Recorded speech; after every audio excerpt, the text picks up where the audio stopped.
Parliament के सामने की मस्जिद को गवर्नमेंट बोलती गवर्नमेंट की है। इनका मंशा और मकसद तो वो एक ही है ना, वक्फ प्रॉपर्टीज बचाना नहीं है, छीनना है। उससे वक्फ बोर्ड खत्म होकर रह जाएगा। तुम क्या अगर तुम्हारे बाप जिंदा भी होकर अगर आ जाए तो वक्फ में संशोधन होकर ही रहेगा, क्योंकि प्रधानमंत्री मोदी जी की जो विचारधारा है ना, सबका साथ सबका विकास वाली विचारधारा है। ओवैसी सिर्फ जनता को भड़काने का ही काम कर रहे हैं। सबसे पहले ओवैसी जिस दिन भी अगर वक्फ के खिलाफ अगर बात करेंगे तो इनके ऊपर एफआईआर होनी चाहिए। बाबा साहब ने कहा था कि भारत का मुसलमान कभी भी देश से प्रेम नहीं करने वाला है और ना ही भारत के विकास में उसका योगदान रहेगा। तो उन विचारधाराओं में ओवैसी साहब भी आते हैं। सर, वक्फ को लेकर जो हो हल्ला मचा है, एक और ओवैसी लगातार बयानबाजी कर रहे हैं कि चेयरमैन तक जो है हटाने की परमिशन नहीं होगी और किसी जोकर को बिठा दिया जाएगा। आज विजयवाड़ा में रैली चल रही है, देश भर में जिस तरह का ये वक्फ को लेकर विरोध चल रहा है, क्या कहेंगे आप? मैं ओवैसी साहब से यहाँ पूछना चाहूंगा, आज वक्फ बोर्ड के जो अधिकारी बैठे हुए हैं, क्या ये ईमानदार लोग बैठे हुए हैं? सारे के सारे लोग तो जोकर ही बैठे हुए हैं। और आप कहते हो कि वक्फ में संशोधन करके दूसरे धर्म के लोगों को बिठाया जाएगा, जोकरों को बिठाया जाएगा। सबसे बड़े जोकर तो आप हो, जो वक्फ बोर्ड में संशोधन करने से रोकने का प्रयत्न कर रहे हो। रुकेगा नहीं। तुम क्या अगर तुम्हारे बाप जिंदा भी होकर अगर आ जाए तो वक्फ में संशोधन होकर ही रहेगा, क्योंकि प्रधानमंत्री मोदी जी की जो विचारधारा है ना, सबका साथ सबका विकास वाली विचारधारा है। और वक्फ के नाम पर कईयों किसानों की जमीनों पर कब्जा किया गया और कईयों इलीगल काम किए गए। तो भाई लीगली वक्फ चले, ऐसी प्रधानमंत्री मोदी जी की, अमित शाह जी की विचारधारा है।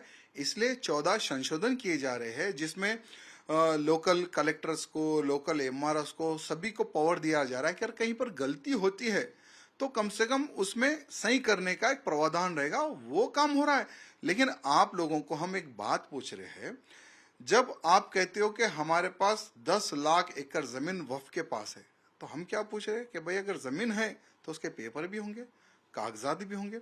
अगर हम कागजात पूछेंगे तो आप ये इल्जाम लगाएंगे कि देखिए वक्फ में संशोधन किया जा रहा है, हमारी मस्जिदों पर कब्जा होगा, हमारी मदरसाओं पे कब्जा होगा, हमारी कब्रिस्तानों पे कब्जा होगा। इस प्रकार का भाषण देकर ओवैसी सिर्फ जनता को भड़काने का ही काम कर रहे हैं। सबसे पहले ओवैसी जिस दिन भी अगर वक्फ के खिलाफ अगर बात करेंगे तो इनके ऊपर एफआईआर होनी चाहिए।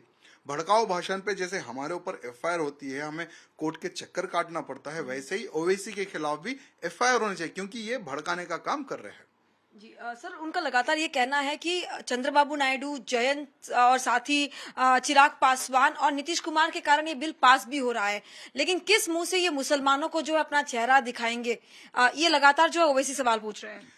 देखिए, ओवैसी साहब की जो विचारधारा है ना, वो क्या सोचते हैं कि मैं ही सबसे बड़ा मुसलमानों का हमदर्द हूं, मैं ही सबसे बड़ा एक नेता हूं। लेकिन ओवैसी जिस दिन भी सपोज अगर बिहार जाएंगे या आंध्र प्रदेश जाएंगे, वहां के मुसलमानों की विचारधारा और यहाँ के मुसलमानों की विचारधारा में बहुत अंतर है। नायडू साहब को पता है कि वक्फ में संशोधन मुसलमान भी चाहता है। नीतीश जी को पता है कि बिहार का भी मुसलमान संशोधन चाहता है वक्फ में, क्योंकि वक्फ के नाम पर हिंदुओं की जमीनें नहीं, मुसलमानों की जमीनों पर भी कब्जा किया गया है इलीगल रूप से। तो मुसलमान भी जब चाह रहा है, हिंदू भी चाह रहा है, सरकार जब चाह रही है, तो तुम कौन बोलने वाले? तुम्हारे को तकलीफ क्यों हो रही है आज पूछना चाहते हैं। लेकिन इनको जो तकलीफ हो रही है ना, क्योंकि इनके विधायक गण, इनके कॉरपोरेटर और खुद असदुद्दीन ओवैसी ने कईयों वक्फ के लैंड को कब्जा करके बेचा है, कहीं वो राज ना खुल जाए, इसलिए वक्फ के खिलाफ ये प्रचार कर रहे हैं। सर, कुणाल कामरा का मुद्दा उठाते उन्होंने कहा कि गद्दार कहा तो स्टूडियो तोड़ दिया, लेकिन देश का सबसे बड़ा गद्दार तो वो है जिन्होंने संविधान को जो है संशोधन करने की बात कर रहे हैं। देखिए, संविधान की बात अगर ओवैसी साहब नहीं बात करे तो ठीक रहता, क्योंकि बाबा साहब अम्बेडकर जी ने ओपनली एक उन्होंने बुक लिखी थी, बुक का नाम मुझे ध्यान नहीं है, हाँ, द पार्टीशन ऑफ पाकिस्तान और इंडिया, ऐसा कुछ नाम था। उसमें बाबा साहब ने कहा था कि भारत का मुसलमान कभी भी देश से प्रेम नहीं करने वाला है और ना ही भारत के विकास में उसका योगदान रहेगा। तो उन विचारधाराओं में ओवैसी साहब भी आते हैं। और हमेशा से भारतीय जनता पार्टी संविधान का मान सम्मान करते आई है और कभी हमने संविधान का बदलाव ना करने की सोची है और ना ही हम कभी सोचेंगे। लेकिन संविधान को कईयों बार यहाँ कांग्रेस के अधिकारियों ने बदला है, इमरजेंसी जैसे लगाकर। ऐसे कईयों बार संविधान को तोड़ मटोड़ के और बदलने का प्रयत्न कांग्रेसियों के समय पे हुआ है, ना ही बीजेपी के समय पे कभी नहीं हुआ है। और रही एक कॉमेडियन की बात, देखिए वो कॉमेडियन, भाई कॉमेडी करो, लेकिन अब ऐसे व्यक्ति के ऊपर कॉमेडी किया है जो महाराष्ट्र का आज हर वो शिव सैनिक उनको एक अपना आदर्श मानता है। अगर ऐसे व्यक्ति के ऊपर अगर आप कमेंट करोगे तो जूते तो खाओगे। और जहां पर कार्यक्रम हुआ वहां पर शिव सैनिक है वो, और बड़े ही संकी होते हैं। जब बाबरी मस्जिद ढहाते समय पर शिव सैनिक नहीं डरे तो ये तोड़फोड़ छोटे से मैटर के लिए शिव सैनिक डरने वाले नहीं रहते। जो भी काम हुआ है अच्छा हुआ। जो भी अगर हमारे नेताओं के खिलाफ बात करेगा पहले तो हाथ जोड़कर उनको समझाया जाएगा, अगर कोई नहीं सुनेगा तो उनकी भाषा में जवाब ये कर दिया गया। सर, बुलडोजर लगातार चलाते रहते करके ओवैसी कह रहे थे, लेकिन उनका ये भी कहना है कि नागपुर में इकबाल अंसारी की हत्या कर देते हैं मार मार कर। उन हत्यारों पर बुलडोजर क्यों नहीं चलाते, ये सवाल लगातार पूछ रहे हैं। देखिए, सरकार को पता है किस पर बुलडोजर चलाना है, किस पर चलाना नहीं है।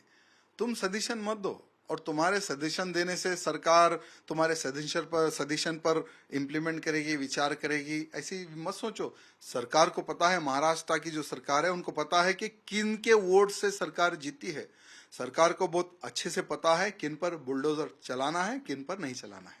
सर, एक और ये था मामला कि जिस तरह से होली के टाइम में मस्जिदों को ढका गया, तो वो कावड़ों पर सवाल उठाते हुए कहते हैं कि लेकिन जो सड़क पर चलते हैं उन पर हेलीकॉप्टर से जो है फूल बरसाए जाते हैं और नमाजियों को जो है छत और सड़क भी नहीं दी जाती है।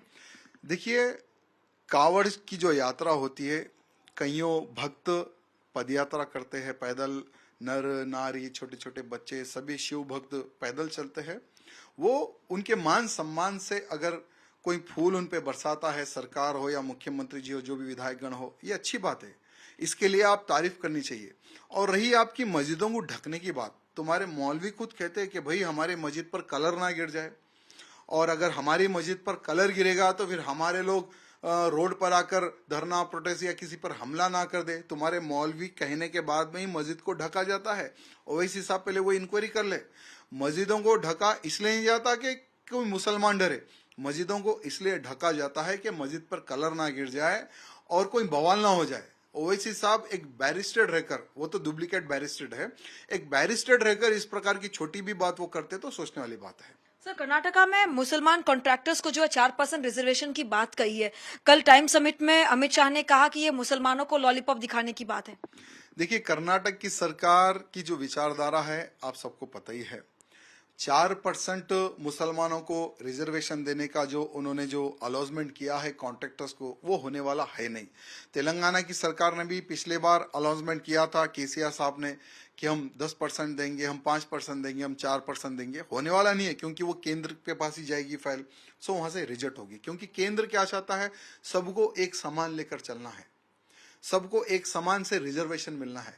लेकिन आप सिर्फ मुसलमानों का वोट लेने के खातिर, मुसलमानों को बेवकूफ बनाने के खातिर हम इतना रिजर्वेशन देंगे। जो अलॉटमेंट करते हैं ना, आज के मुसलमान को पता चल रहा है कि सभी राजनेता मिलकर हमें धोखा दे रहे हैं रिजर्वेशन के नाम पर। तो रिजर्वेशन तो मिलने वाला नहीं है। हाँ, ओवैसी जैसे लोगों को कमेंट करने का तो मौका मिल जाता है। 70 करोड़ की इफ्तार पार्टी तेलंगाना सरकार द्वारा, क्या कहेंगे? 70 करोड़ की हमारी इफ्तार पार्टी पहली बार हुई है, और बहुत ही दुर्भाग्य की बात है कि मुसलमान भी इसका विरोध कर रहा है। मुसलमान ये कह रहा है कि आज हमारे बच्चों को पढ़ाई के लिए, स्कॉलरशिप के लिए सरकार के पास पैसा नहीं है, लेकिन 70 करोड़ रुपए सिर्फ इफ्तार पार्टी के लिए है। और मुसलमान ये भी कहा है कि वो खर्च करने के बजाय अगर बच्चों को स्कॉलरशिप अगर देंगे सरकार तो अच्छा रहेगा। आज कईयों मुसलमानों की स्कॉलरशिप रुकी हुई है, उस पर मुख्यमंत्री रेवंत रेड्डी का कोई ध्यान नहीं है। लेकिन इफ्तार पार्टी रखकर अभी नेक्स्ट एमएलसी एक इलेक्शन है हैदराबाद का, उसमें सिर्फ वोट लेने का एक बहुत बड़ा प्लान रेवंत रेड्डी जी ने किया है, और मैं समझता हूं वो उसमें विफल रहेंगे। महाराष्ट्र में रूल ऑफ जो है लॉ है ही नहीं, ओवैसी लगातार जो है फडणवीस सरकार पर सवाल उठाते हुए कह रहे हैं।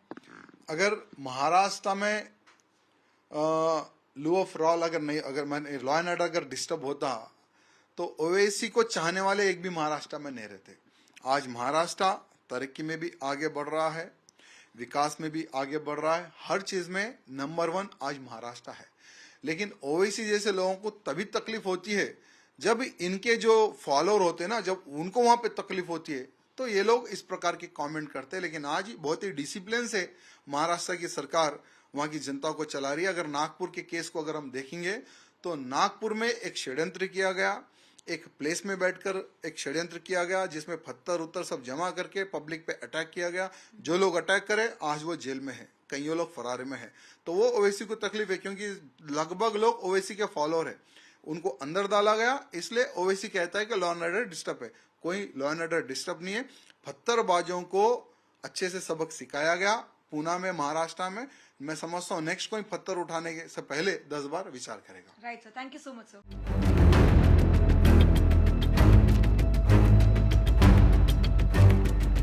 पार्लियामेंट के सामने की मस्जिद को गवर्नमेंट बोलती गवर्नमेंट की है। इनका मंशा और मकसद तो वही एक ही है ना, वक्फ प्रॉपर्टीज बचाना नहीं है, छीनना है। उससे वक्फ बोर्ड खत्म होकर रह जाएगा।